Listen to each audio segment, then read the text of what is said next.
ఇక్కడ నాయకుల ప్రచార శైలి చూస్తున్నారు, టీఆర్ఎస్ నాయకులు వ్యవహరిస్తున్న తీరు చూస్తున్నారు, బీజేపీ ప్రచారం చూస్తున్నారు. ఎలా ఉంది? బీజేపీ ప్రచారంలో దూసుకుపోతుంది. ఈటెల రాజేంద్రన్న గారే 1,00,000 ఓట్ల మేడతో గెలుస్తారు అనేటటువంటి సర్వేలు కూడా టీఆర్ఎస్ పార్టీ దగ్గరనే ఉన్నాయి. ప్రభుత్వం సర్వేలు చేస్తుంది. కావున ఇక టీఆర్ఎస్ పార్టీలు తిరుగుతున్న టీఆర్ఎస్ పార్టీ ఎక్కడో కనిపిస్తలేదు, కానీ అక్కడో ఇక్కడో తిరుగుతున్నట్టయితే మాకైతే అక్కడక్కడ మాట్లాడుకుంటారు అంతే. దాని గురించి అయితే ప్రస్తావన అయితే ఏం లేదు. ఇక్కడ వారు వన్ సైడ్ అయిపోయింది. ఈటెల రాజేందర్ గారు అత్యధిక మేడతో గెలుస్తారని ఇక్కడ హుజురాబాద్ ప్రజలు కానీ, ఓటర్లు కానీ, ఉద్యమకారులు కానీ, వ్యాపారవేత్తలు కానీ అన్ని రంగాల ప్రజలు విశ్వసిస్తారు. ఇక్కడ ప్రజలు ఒక నిర్ధారణకు వచ్చారంటారు ఇప్పటికే. 100% ఏ రోజైతే ఈటెల రాజేందర్ గారి మీద బట్టగాల్చి మీదేసి ఆయన మీద లేని అభాండాలు సృష్టించి ఏ రోజైతే అతి కిరాతకంగా పోరాడి సాధించుకున్న తెలంగాణలో ఒక 19 సంవత్సరాలుగా తెలంగాణ కోసం తమ జీవితాన్ని ఆర్థికంగా ఖర్చు చేసి కూడా ఆయన పోరాటంలో ముందుండి నడిపించిండు.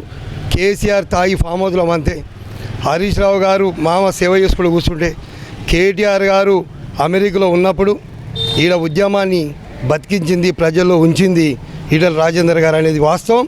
ఈ తెలంగాణ రాష్ట్ర ప్రజలందరికీ తెలిసిన విషయం ఇది. ఇప్పుడు కొత్తగా చెప్పాల్సిన అవసరం లేదు.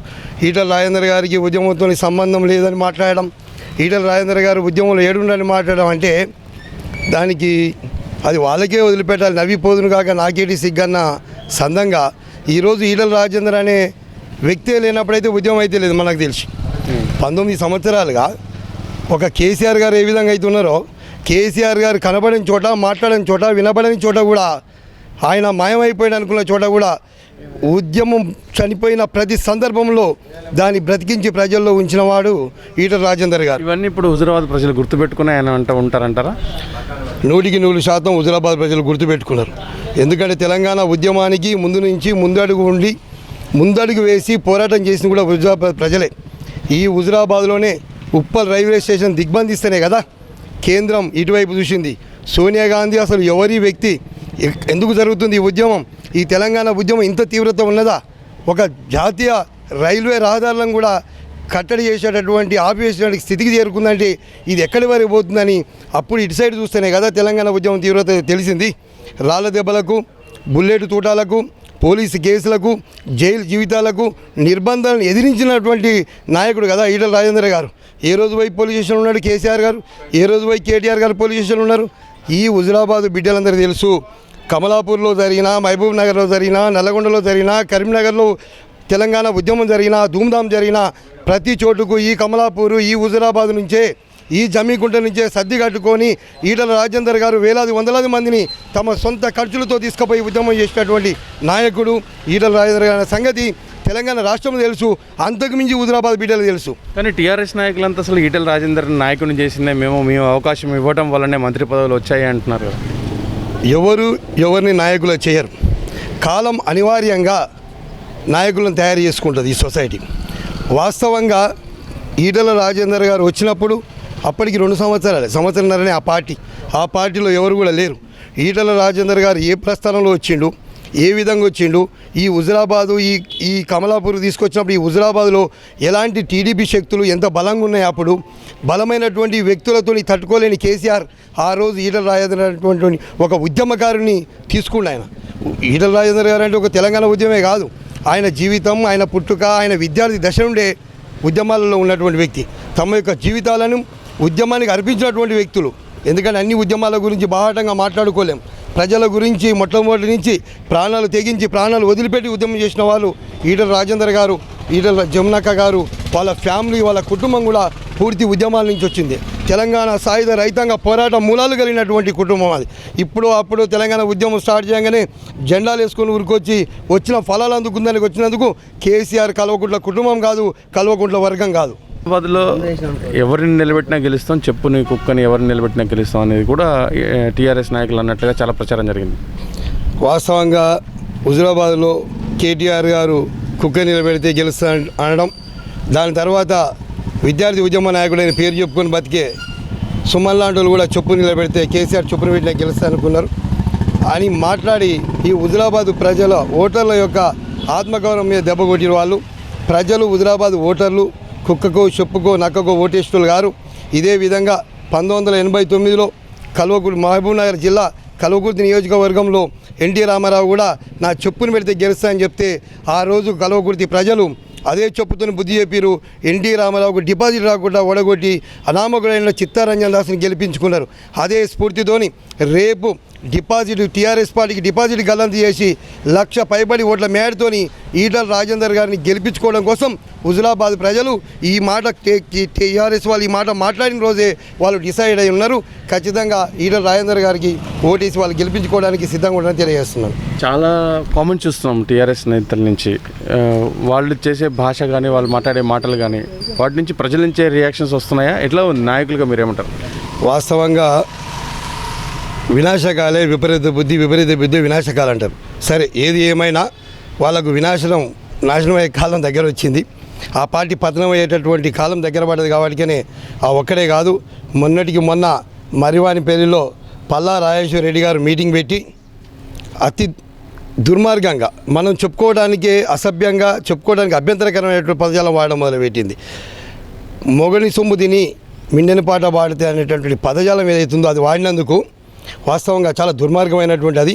దాన్ని మరివానిపల్లి ప్రజలు ఎమ్మటే తిరగబడి గోల చేసి పోరాటం చేసిరు. అక్కడ వాళ్ళు గాయగా చేసి వాళ్ళు స్టేజ్ మీదకి పోయి స్టేజ్ బ్యానర్ కూడా చించుదాం అనుకున్న సందర్భంలో అక్కడ ఉన్నటువంటి ఒక వ్యక్తి వారించి ఏదో మేనేజ్ చేసి పంపించిండు. అదే సుంక రవిశంకర్ అనే వ్యక్తి. అదే ఈటల రాజేంద్రన్న గారు బిడ్డ కొడక అన్నందుకే నానా ఎగిసి గాయగా చేసిరు. అరే మూర్ఖులారా, కనీసం ఏ పదజాలం వాడాలనో మీ కేసీఆర్ గారి కంటే తాగి సోయి తప్పి మాట్లాడతారు.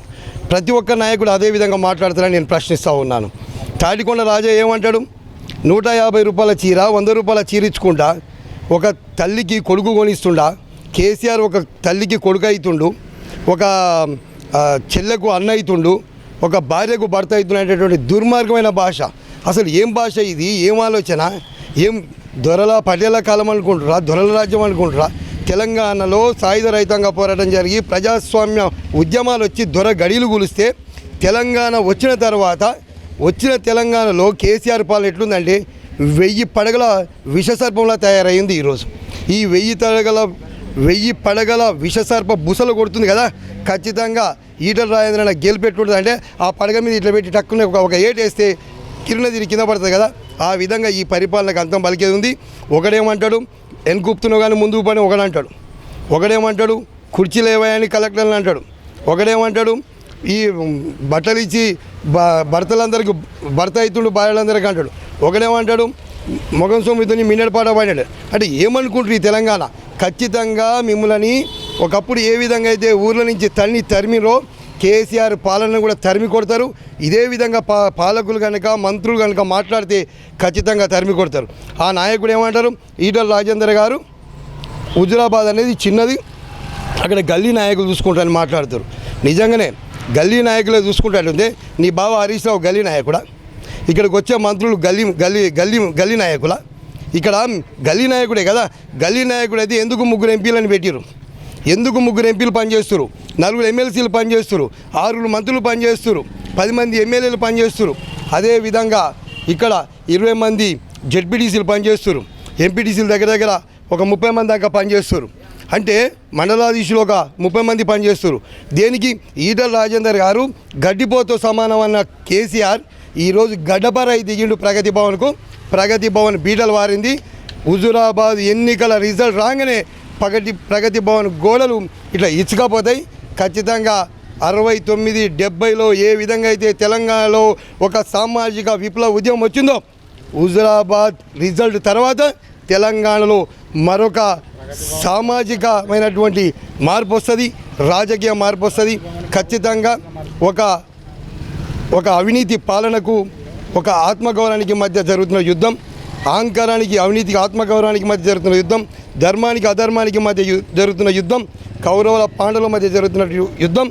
ఇప్పుడు ఈటల రాజేంద్రన్న గారు ఈ 6 నెలల గ్యాప్ ఏదైతుందో ఇది పాండవులు ఏ విధంగా అయితే వనవాసం పోయిరో, శ్రీరామచంద్రుడు ఏ విధంగా అయితే వనవాసం వెళ్ళిండో ఇది వనవాస కాలం తప్పితే శాశ్వతం కాదు. ఖచ్చితంగా దసరా జరుపుకుంటాం. ఏ విధంగా అయితే పాండవులు ఆయుధాలు తీసుకొని ఏ విధంగా అయితే శత్రు సంహారణ చేసిర్రో ఈ తెలంగాణ రాష్ట్రానికి బట్టిన కల్వకుంట్ల కబంధ హస్తాల్లో ఉన్నటువంటి ఈ తెలంగాణ విడిపించుకోవడం కోసం ప్రజలు జమ్మి చెట్టు మీద ఉన్న ఆయుధాలు, ఆనాడు ఆయుధాలు అంటే ఉంది బాణాలు, కత్తులు, కటోరాలు ఉండేది. ఇది ప్రజాస్వామ్యం కాబట్టి ఇక్కడ ప్రజల యొక్క ఆయుధం ఓటు. ఆ ఓటు అనే ఆయుధాన్ని అందుకొని దసరా తర్వాత అక్టోబర్ 30వ తారీఖు జరగబోయే ఎన్నికల్లో ఓటింగ్లో ఖచ్చితంగా ఆ ఓటు అనే ఆయుధాన్ని వాడతారు. ఈ యొక్క దుర్మార్గ కచర కల్వకుంట్ల యొక్క పాలనని, కుటుంబ పాలన అంతమొందిస్తారు. ఈ తాలిబాన్ యొక్క రాజ్యం తెలంగాణలో జరగదు. తాలిబాన్, కచర, కల్వకుంట్ల పర్యాయ పదాలే తప్పితే అర్థం ఒకటే అని నేను తెలియజేస్తూ, ఖచ్చితంగా కేసీఆర్ దొర గడిల పాలన ఈటల రాజేందర్ గారితోనే మొదలవుతుంది. దాన్ని కూల్చడం తథ్యమని తెలియజేస్తా ఉన్నా.